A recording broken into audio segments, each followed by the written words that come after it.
Hello there, welcome to ITV News Meridian. Tonight's headlines in the Thames Valley. Another day of rail disruption across the region, this time a major signalling problem for services into London, with commuters told to stay away from Waterloo. We just could not get on a train, they were all stuck inside. There was no room to go on the train, they wouldn't let us get on. Police officer with a taser. Taser! The new tasers on the way for Thames Valley and Hampshire Police that officers say will help keep the public safe. Also tonight, why taking the digging out of gardening could help protect the planet as well as your back. And remembering Teddy, the music festival still rocking over a decade later, raising thousands to help fight cancer.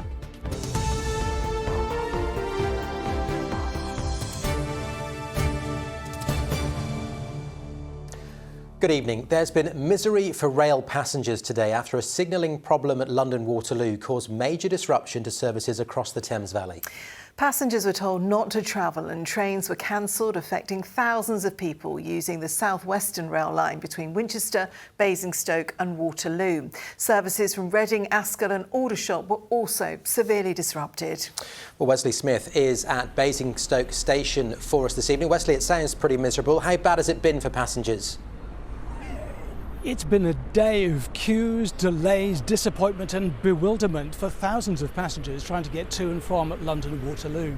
A signalling issue brought disruption to family days out at the end of the Easter holidays and for commuters heading back into London for work.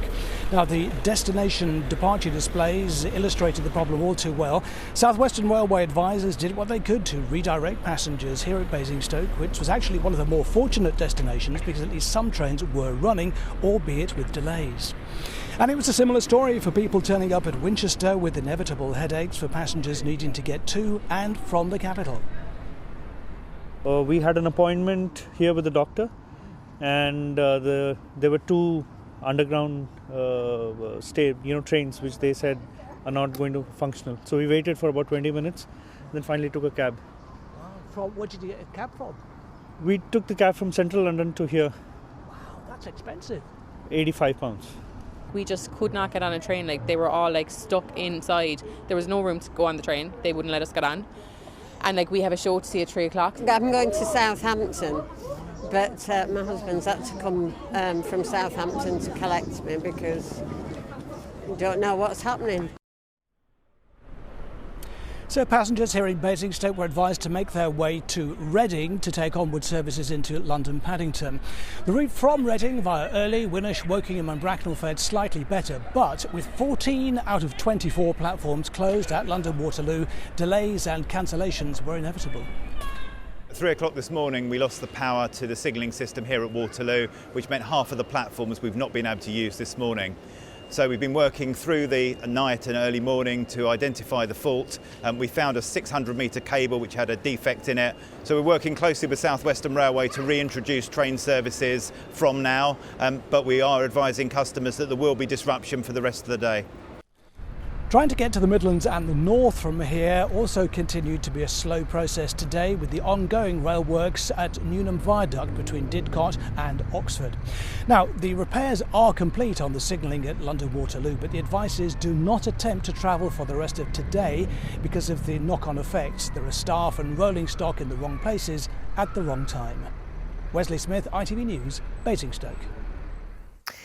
In other news tonight, a teenager who viciously attacked a man in Banbury in broad daylight has been found guilty of attempted murder. A 21-year-old was stabbed multiple times in People's Park last June. The boy, who is 17 and can't be named for legal reasons, will be sentenced in May. Two other boys, aged 16 and 17, were acquitted of attempted murder. The new Chief Constable for Hampshire and Isle of Wight says the force is taking a number of steps to deal with high levels of demand following a report by His Majesty's Inspectorate.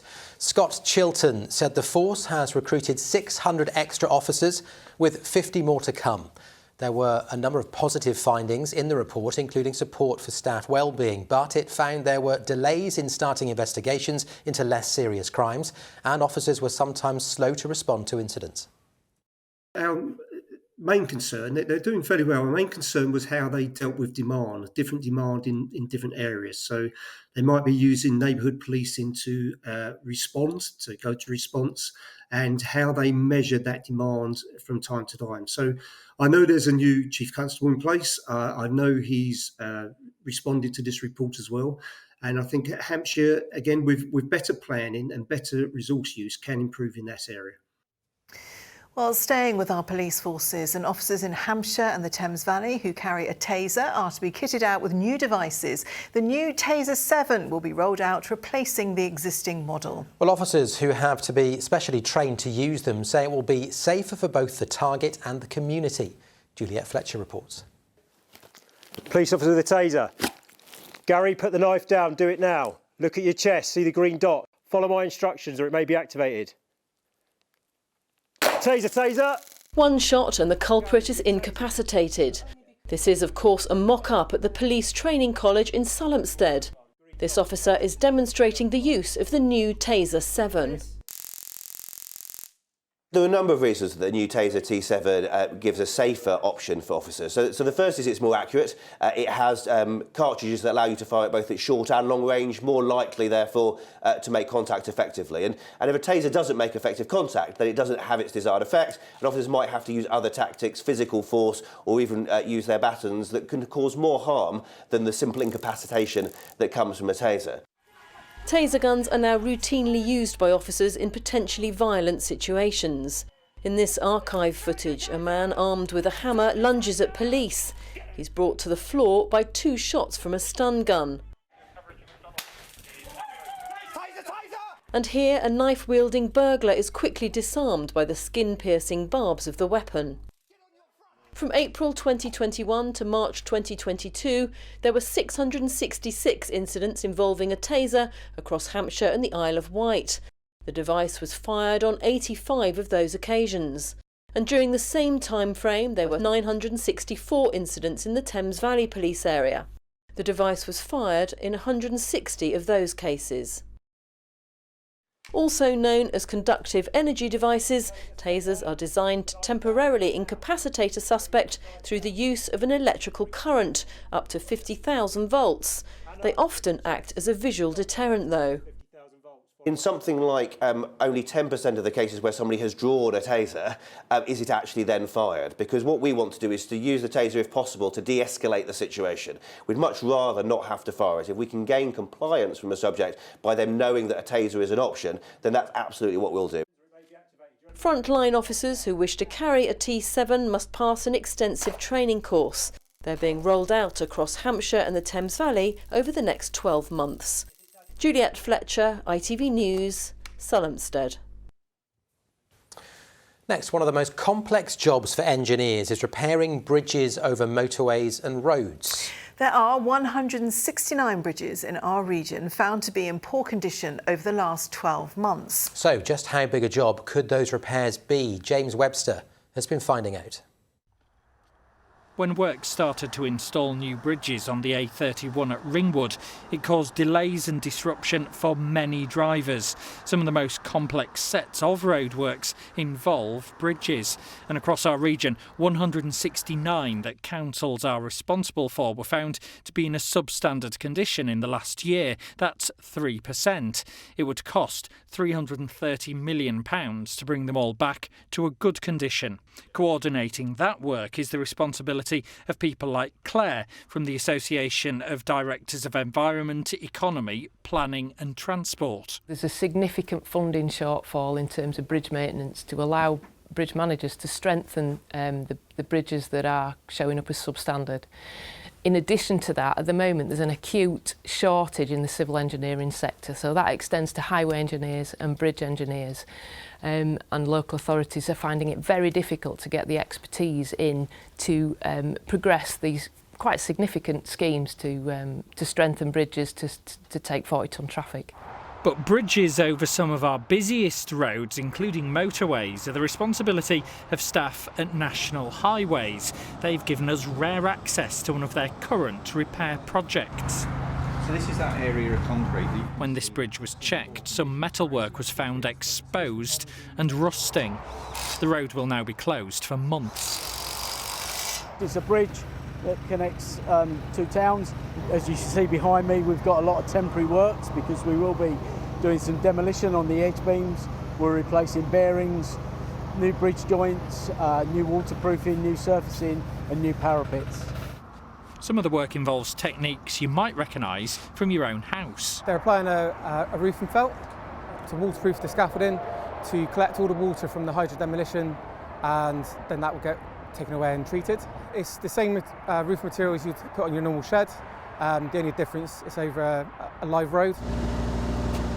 But there's also some supersized infrastructure. Here, they're mixing a very precise type of concrete to pump inside. When you actually look at it from an engineering perspective, it's such a solid wall that it's really not a safety issue at all. We like to get in early and fix these problems before they become a risk. And how much lifespan will that then give this bridge once the work's complete? So our bridges are designed from new to 120-year design life, but what we're looking at here, we're going to be replacing it with new modern concrete. So we're looking at no maintenance on this structure for probably in the region of 40 years. And just a couple of miles away, an almost identical bridge that's now finished. The new concrete, one of a series of upgrades that will keep it open to traffic for years to come. James Webster, ITV News. A judicial review has been granted to look into plans to expand London's low emission zone following a legal challenge by Surrey County Council. If it goes ahead, the plans will see drivers in outer London pay a £12.50 daily fee if vehicles do not meet the required emissions standards. The High Court has said a one-day hearing should be held in early July to hear the council's concerns. The Royal Berkshire Hospital in Reading has been ranked third best in the country for the quality of its food. A survey of patients and staff was carried out asking their views on a range of factors, including taste, choice and temperature. You're watching ITV News Meridian in the Thames Valley. Still to come on the programme. The legacy left behind for armed forces veterans after the death of Bryn Parry, the founder of Help for Heroes. Well, more from us, of course, on our website. Details on the screen. The address, as ever, itv.com/Meridian. You can call us 0808 1010 095. And we're on social media on Facebook, Twitter and Instagram.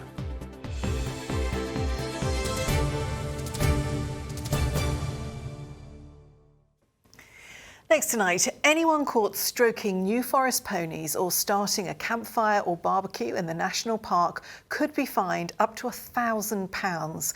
New measures by the District Council will come into force on July the 1st. Fixed penalty notices of up to £100 can also be used. More than 236,000 people will be called for a spring Covid19 jab in Sussex as the NHS starts to roll out the next phase of its vaccination programme. Those eligible include everyone aged 75 and over and people with a weakened immune system. The first appointments will be available from Monday. The Prince of Wales has led tributes to the co-founder of the charity Help for Heroes following his death. Bryn Parry was 67 and had pancreatic cancer. He founded the charity, which supports veterans and their families, with his wife in 2007. Over the years, it's helped more than 27,000 veterans. And from the charity's headquarters, Sally Simmons sends this. The Help for Heroes charity started here in 2007. Bryn Parry and his wife Emma would be in the offices upstairs busily fundraising. They wanted to give veterans space to recover at a time when they felt vulnerable. They set out to raise thousands for a swimming pool in Headley Court, and in the end they raised millions. And over the last 17 years they have helped tens of thousands of veterans live well. Today, Prince William paid tribute. He said he was deeply sad to learn that Bryn Parry has passed away. A life-affirming, inspirational man, his work has made a difference to so many. And Prince Harry called Mr Parry's death a truly sad day for the military community, adding that the charity provided a lifeline for thousands when they needed it most. Everybody who has been involved with the charity has been deeply touched by Mr Parry's death. You know, I think one of the most important things to know about Bryn is he was just a good guy. So he will be missed for the person that he was.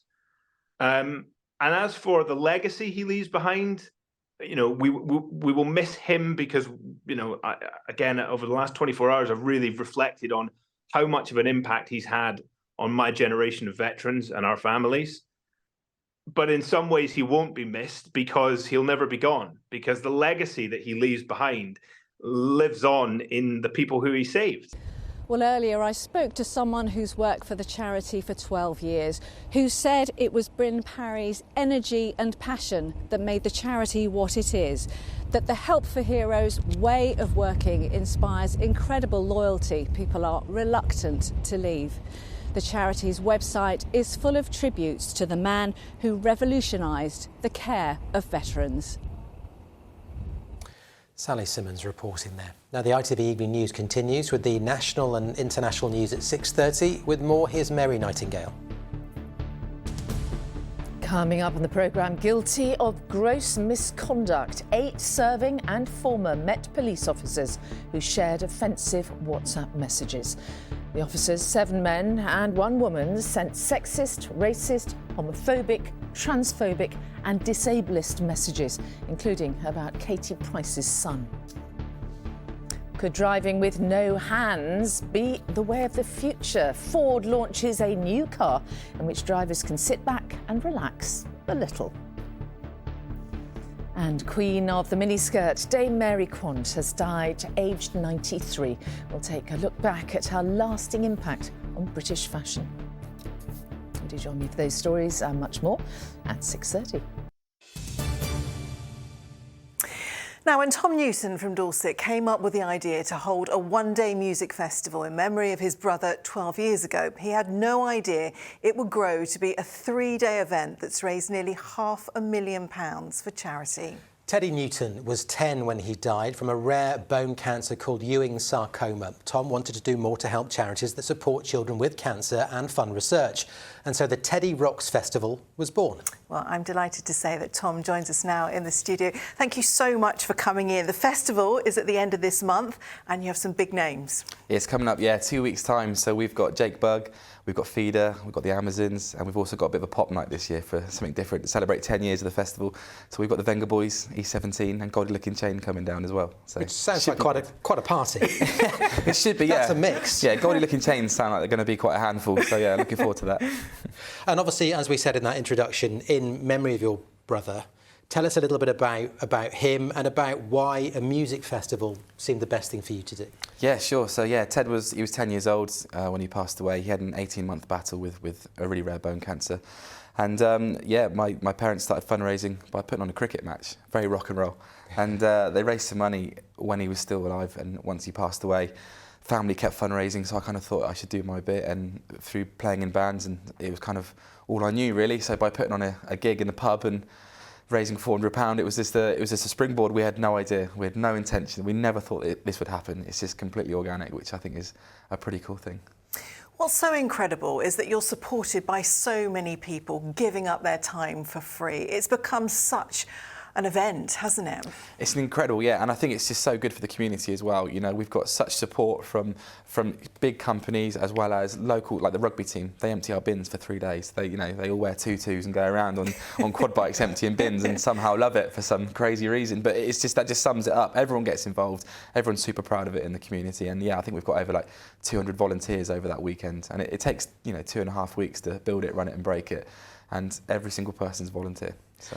I don't want to freak you out, but do you ever sort of sit back and go, how do we go from a gig in a pub to this? What are we doing? Yeah, no. Most years I have that moment where I think, what on earth is going on? Because it literally did. It started off in a pub. We moved about 4 tables and chairs, put an amp in there and some drums, and that was it. And yeah, now it takes a day to mark out one of the campsites. So it's pretty surreal, but it's exciting. It's a roller coaster, and because there is just so much good that can come from this festival, it just drives you on. You know, we sell this event out, we get it to where it needs to get to, and the good we can do from it is overwhelming. So just talk us through that. You've already raised £500,000. What difference is this money making and this festival making? It's massive. Like obviously going through childhood cancer with my family, there's so many amazing charities that support you through that time, and it's just so important to give back. And I think because we went through that journey, we could see those gaps. Yeah. And we work with some charities really closely now to make sure that we can supply them with what they need when they need it from first-hand experience. And the festival's got such a good way of generating that income to be able to support these charities that, yeah, that's why we just keep driving forward with it. Does the fact that you're raising money for charity and the message you're trying to get out there make any difference when you're trying to book bands, or how they? Because you've had some big names. Are there still riders involved? Are they still demand? Oh, there's still riders. Just the blue M&Ms, no, there's still blue M&Ms. Yeah, there's still the riders. There's still the few quite quirky requests which we're currently going through, but most of them are pretty good. What's the weirdest one? No names. Someone asked for a dark room to do push-ups in for an hour before they played. A bit like here, really. Which I saw you out there. It's not me. So there are some interesting things that come through, but yeah, majority are amazing. And you know, we have over 150 performances over the weekend across 7 stages, and you know, I'd say 90% of them give up their time for free to come and play, which is incredible, really. So what are you hoping to achieve this year? How much money do you want to raise? What do you want to do with that money? Sure thing. So we just want to survive, to be honest with you. Obviously, going through a pandemic, being in the live events industry is incredibly stressful. Coming back, surviving that after a 3-year delay.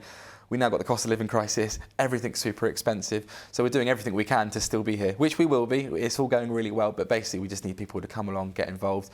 More people we put in that field, the more money we can give. And we'd love to continue giving money to things like Jean's House for Young Lives vs Cancer, which is a home away from home project that let parents and families move into a nearby house.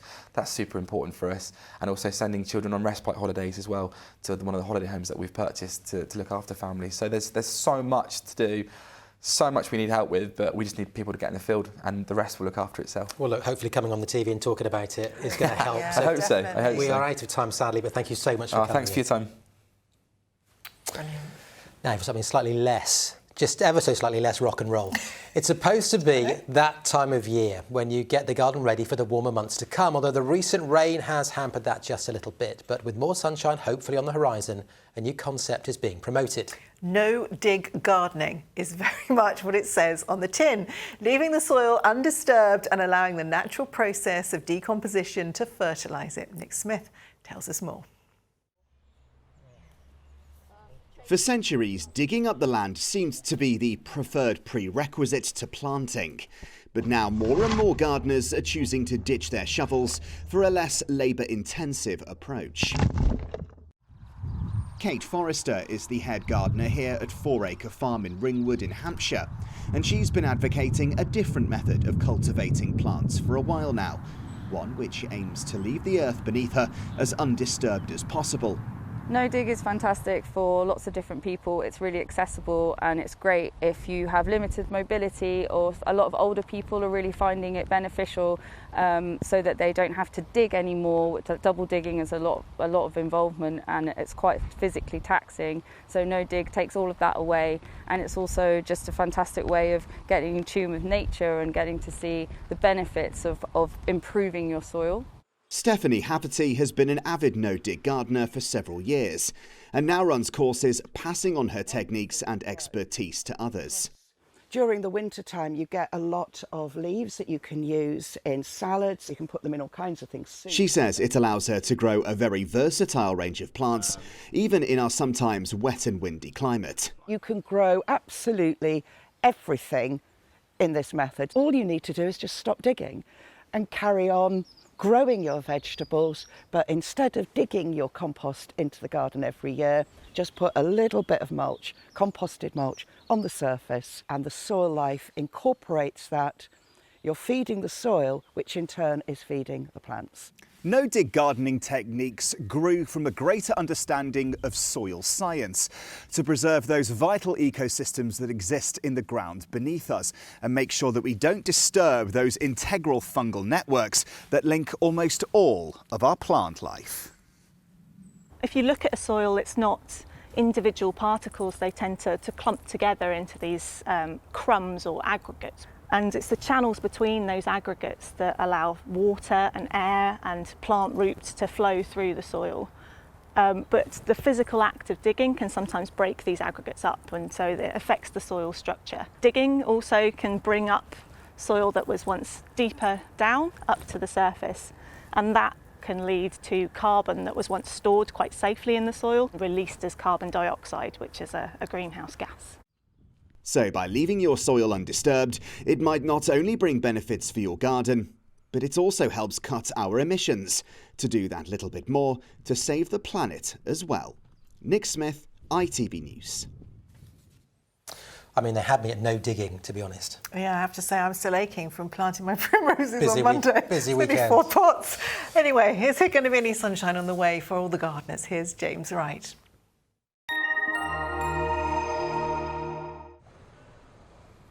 Feels like home, whatever the weather. Valent Boilers and Heat Pumps sponsors ITV Meridian Weather. Hi there, good evening. It was a bit of a stormy day yesterday. Whilst that storm, Noah, was named by the French Met Office, it was actually the UK that saw the strongest gusts. Needles in particular, 96 miles an hour. Not unusual, although in April it certainly is. And even the Isle of Portland, 74 miles an hour. So certainly very windy. The next few days will see things settling down quite nicely. High pressure regaining control. Milder air, warmer air moving up from the south and the west, certainly through the weekend and into Monday before freshening up once again. As far as this evening goes then, the showers actually easing off. We'll see plenty of clear skies during the early part of the night. Temperatures down to about 3 or 4 Celsius. Don't think we'll see a frost though. And then we'll start to see a bit more cloud building and a few more showers by the end of the night. So tomorrow it's going to be a slightly breezier day. This is a little feature that's going to be corkscrewing up and across us through the early part of the day. Might feel more like rain at times, even though it's a bit of a showery feature. May well see a few brighter breaks once we get past lunchtime further south, although that rain band a little bit further north holding on. Temperatures will be down on today. We're looking at highs of about 9 to 11 Celsius. Through tomorrow evening then, that little system corkscrews back away from us. Then things start to settle down quite nicely. Plenty of sunny spells around on Saturday. Temperatures really starting to climb. We're looking at highs of around 15 or 16 Celsius. And then it looks as though it's going to get warmer still on Sunday, 17, 18, 19 Celsius, so much milder than average. And again, some good sunny spells out there to enjoy. Valent sponsors ITV Meridian Weather. Oh, roll on Saturday. Finally some sunshine, 20 degrees on Sunday. Yes, Perfect nice. gardening weather. That's it from us. I don't know whether I want to go to a rock festival or dig the garden. The choices are endless. Thank you very much for watching. Yeah, I'll do the garden first. Good night. Bye-bye.